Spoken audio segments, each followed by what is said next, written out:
Hi BookTube, and welcome to my Friday reads. So 4 books completed. At Night, All Blood is Black by French writer David Diop. A poetry collection called The Dolphin House by Richard O'Brien. My Mammoth for May, which was La Medusa, Vanessa Place. Although only 488 pages, it's really dense, so that's why it's a mammoth. And non-fiction, Who Was That Man? A Present for Mr. Oscar Wilde by Neil Bartlett, which was a buddy read with Roxy at a chaotic bibliophile. So I'm going to start with David Diop's book, At Night All Blood is Black, which has been shortlisted for the International Booker Prize, which I don't quite understand because this book was written in the 60s. Admittedly, it's translated into English for the first time by Pushkin Press, this year or last year, whatever. So it does qualify. I'm not quibbling for that. But to my mind, a prize such as this is really sort of for more contemporary writing. But, nevertheless, this was a 5-star read. I so enjoyed this. It's set in World War I in the trenches amongst the French army, who employed a colonial division of Senegalese riflemen, and it's the tale as told by one of these riflemen. And the book starts with he is on patrol with his best mate, and his best mate is bayoneted, and all his guts are spilling out. And the narrator goes to sort of try and comfort him and stuff. And the wounded guy says, "Look, this I'm going to die. The pain is excruciating. Please finish me off, slit my throat." And the narrator doesn't, because he has, as he later sort of ponders on why he doesn't, these rules that he sort of internalised of parents and ancestry and kin, but also the army and sort of human morals. And he sees his friend suffer and die in front of him. And that does something to him internally, as he realises that he should have shown mercy and spared his friend. And he goes looking for vengeance and becomes this rather depraved killer, sort of preying upon Germans. He does to them, and worse, what had been done to his friend. And what's really interesting about this book is each time that the character comes to a realisation, then Diop moves it slightly on further and it sort of unpacks it a bit more, and actually, no, there's a different way of looking at it. So, for example, when he goes on these sort of hunting sorties and comes back with his trophies, at first he's welcomed by his fellow troops who think that he's, some kind of, super killer. But gradually they realise in his sort of, depravity, that no, he is death himself. And also that that when the whistle blows to send the troops out over the trenches to attack the enemy,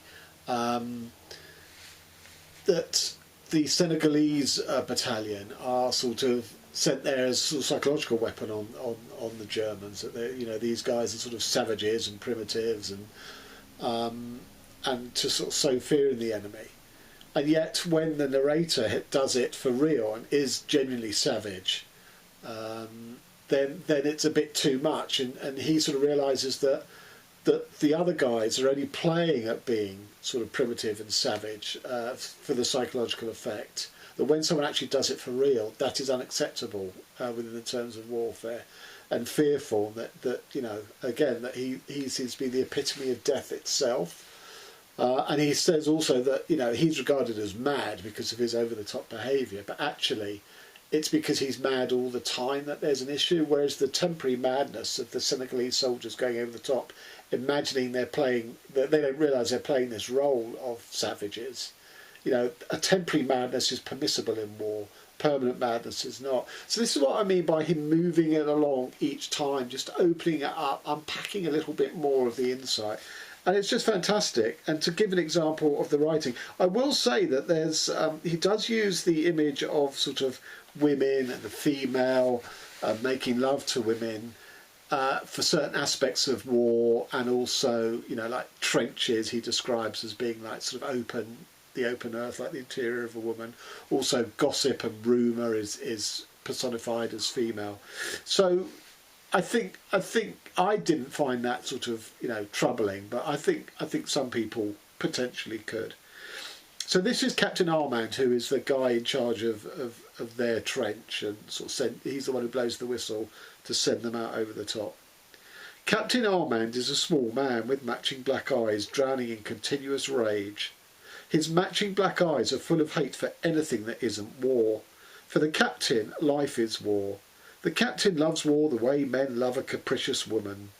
The captain indulges war shamelessly. He showers war with presents. He spoils her with countless soldiers' lives. The captain is a devourer of souls. I know, I understand that Captain Armand was a dem who needed his wife, War, to survive, just the way she needed a husband like him to support her. So the writing is really good in here. The translation is done by Anna Moshkovakis, and she does a very good job, I think. And I have to say, you know, this is 5 stars, and we are in May, so we're halfway through May, the 5th month of the year. Last year, I could put together a top 10, but I couldn't really say there are any outstanding reads that deserve to be number 1. At this point in May, I've given a lot of 5 stars to books, and I've already got 6 books that would quite happily sit in my top 10. Now, of course, they may get pushed out by reads later on in the year, but I feel very comfortable that this year has been a really good reading year. As I say, I've got 6 of my 10, you know, top reads of the year already established in month 5. As I say, they may get bumped out for other books later. So this would definitely be one of them. And on to the poetry collection, To Dolphin House by Richard O'Brien, which I saw recommended on Jasmine Reed's channel. And this is a book of poetry inspired by an experiment run by the US Navy, or yeah, I think it was the Navy, and who employed a civilian to try and teach a dolphin language, human language. And I've always been interested in the use of dolphins for military or naval service. And before I wrote novels, in between writing plays and before I wrote novels, I wrote sort of sketches that I imagined would be gathered together for a sketch show on TV, which obviously never really progressed to anything. And one of the ones I did was a dolphin in the first Gulf War, who was a mine hunter. And this is true, the American Navy did use dolphins. And I wrote this sketch where the dolphin had thought, fuck this for a game of sailors, and had gone AWOL, sort of dereliction of duty. And the sketch was the dolphin was in a huge tank in a courtroom, in a military courtroom, being charged with going AWOL. And it was, you know, it was pretty satirical. Unfortunately, it was one of those that I have lost somehow. In the days where, you know, you were transferring from things like Amstrads to Apple Macs, so the files weren't compatible. You had to print stuff out, and I don't think I ever sort of got around to printing this out, or if I did, I lost it. So, and that also makes me think that if I ever make it as a writer to the point where people are interested in the stuff outside of the book, such as, you know, one's archive and things like that, I've got nothing for an archive at all. I really don't. I mean, I don't print anything out. I haven't for many years.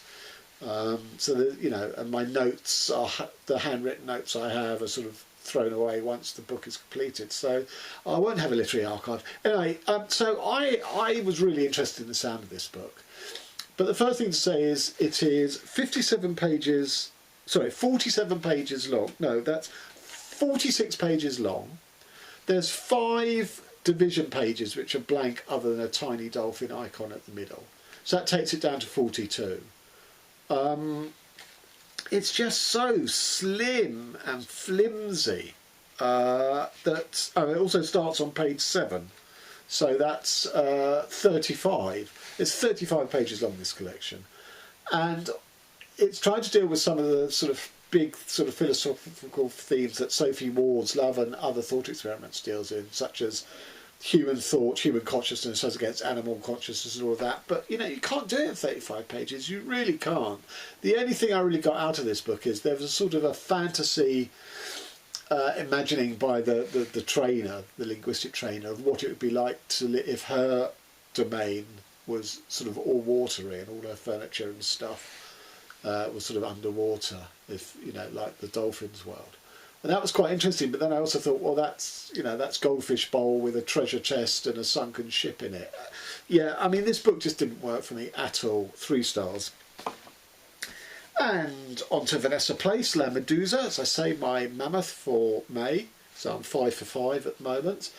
It's really hard to talk about this book. First, to say I enjoyed it mightily. I gave it 4.5 stars. Second, to say when I did the automatic Goodreads posting to Twitter of my rating, Vanessa Place liked it, which I was quite pleased about, obviously. Third of all, can I recommend this? Not unconditionally.